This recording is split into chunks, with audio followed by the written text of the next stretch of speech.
Hey, what's up guys, it's Theo from Final Concept. So today I'm going to show you how to create this simple user profile using shapes in Adobe Photoshop. So let's just get started.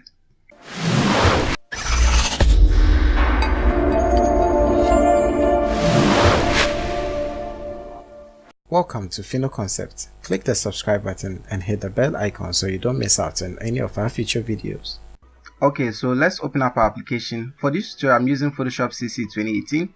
So I'll create a new file and I'll set my width and height to 1080p. My resolution is 300 and I'll just click on OK.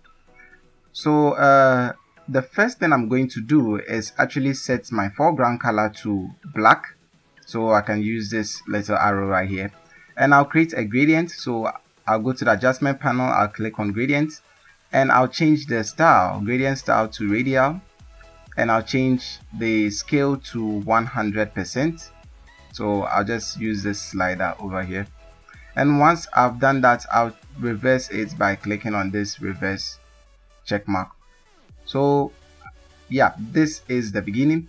Now the next thing I'm going to do is actually create the shape. So I'll go to my shapes tool and I'll select the polygon tool. Now I'll just click on it once. Instead of just clicking and dragging, I'll just click on it once. Now this dialog box will appear, so I'll set my width and height to be exactly the same, so somewhere around 500 by 500 pixel, and I'll set my number of size to 6, so that's what I am using, and I'll click on OK. So this is my shape. So what I'll do is I'll rotate it to about 90 degrees.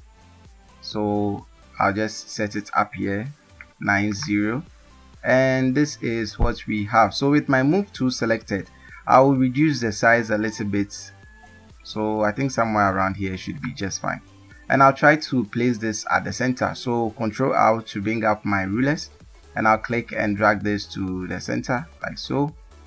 Now it snaps in, and I'll click and drag from the top too, like so. Okay, so I'll just select this and I'll place this at the center.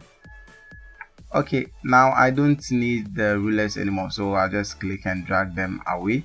Ctrl R to hide them. Okay, so with my shape selected, I'm just going to duplicate this one time. So Ctrl J, or just click and drag this to the bottom layer, new layer icon, and that's going to create a duplicate for me. So I'll call this let's say bigger polygon, and I'll just make this a little bit bigger. Now I want to see how big this is going to be, so I'll just double click on the thumbnail and change the color for this. So I think right around here should be just fine.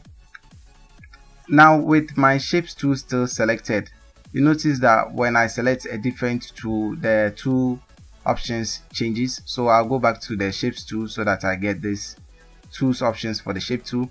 Now the fill color, I'm going to set it to none, so I'll click on this white with a red strike through going through it. Now we don't have a fill color, and the stroke, I'm just going to select one red color from here.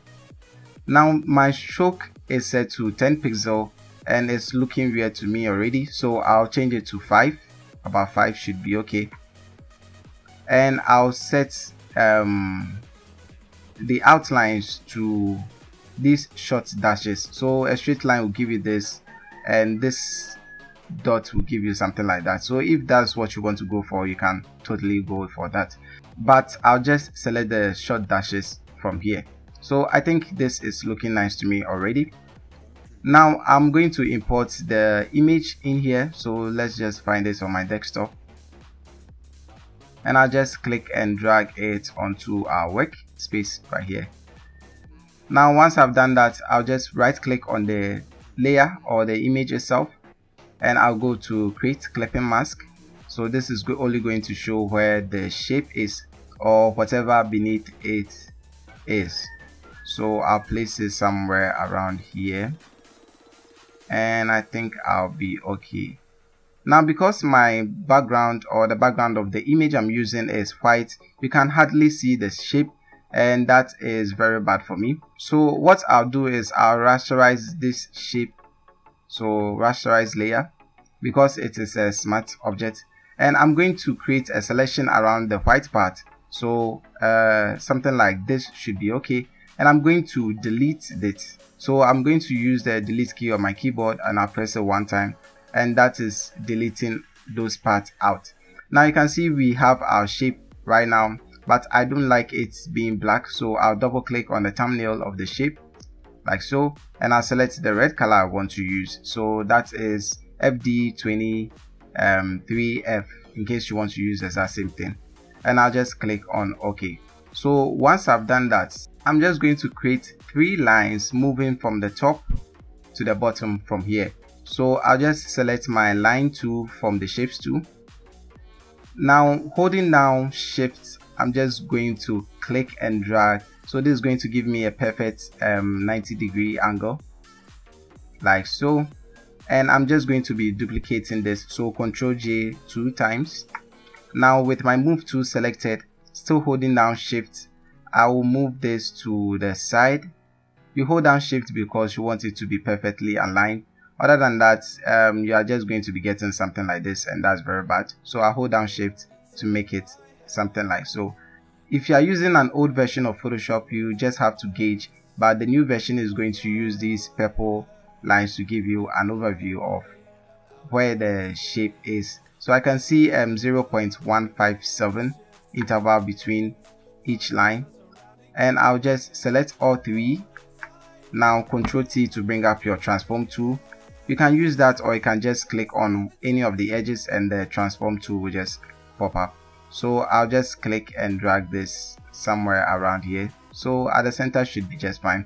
Now because these shapes are on top, it's actually tracking through my image. So I'll just click and drag that beneath the bigger polygon right here. So this is what I have, and it's already looking awesome to me. Now I can merge this shape up, which I'm going to do right now. So right clicking, I'll go to merge shape, so that anytime I want to change the color, I can just double click and change the color like so. I'm going to select this red color, but it's looking a little bit weird to me, so I'm going to make it a little bit darker. So I'll select the dark version from here. So that would be EC1F3B, and I'll just click on OK. Now this is already looking nice to me, but I'm going to add in 2 more things. That is going to be the polygon. So for the smaller polygon, I'll just duplicate it one time. Now for the one beneath, I'm just going to change the color to white. Now we are using the one beneath because already we have our image being matched to the one on top. So if I edit the one on top like so, if I edit it, the image is also going to be affected because it's only going to show where that shape is. We don't want that, so I'll select the one beneath and I'll just place it on top of the image itself. So somewhere around here should be just fine. I'm already getting that effect, excuse me. So I'll create the clipping mask one more time. So right click and go to create clipping mask, and I'll show this one, and I'll change the foreground color, the fill color to white by double clicking on the thumbnail, and I'll just reduce the size to something like so, and I'll place it somewhere here. Now again, I think I changed the color, so I'll just double click and change it one more time.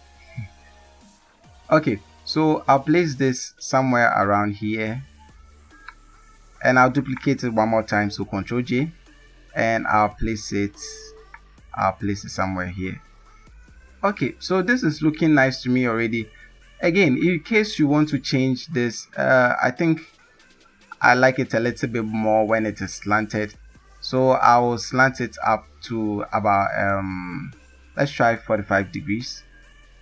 That seems a little bit too much. I think 30 degrees should be just fine. So that's what I'm going to do. I think this is looking nice already. Now that's the whole effect, but I'm just going ahead to add in my name. Now to do that, I'll just click on the horizontal type tool. That's T on your keyboard, that's the short key. And I'll change my color to 20, 20, 20. And I'll just click on OK. So I'll just type in my name here. Now everything is coming in caps. I don't want that, so I'll just go to window and make sure that character is selected, and I'll just change it from here. So something like this should be just fine. As always, I'll go with the font called Bandana. I don't know why I like this font so much, and I'll enter in the rest like so. Now make this smaller, like about 6, and I'll make this about 10, and building this up. So basically that's how to create this whole effect.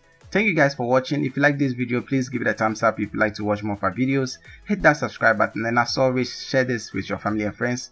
This is Theo from Fino Concept, and I'll see you guys in the next one.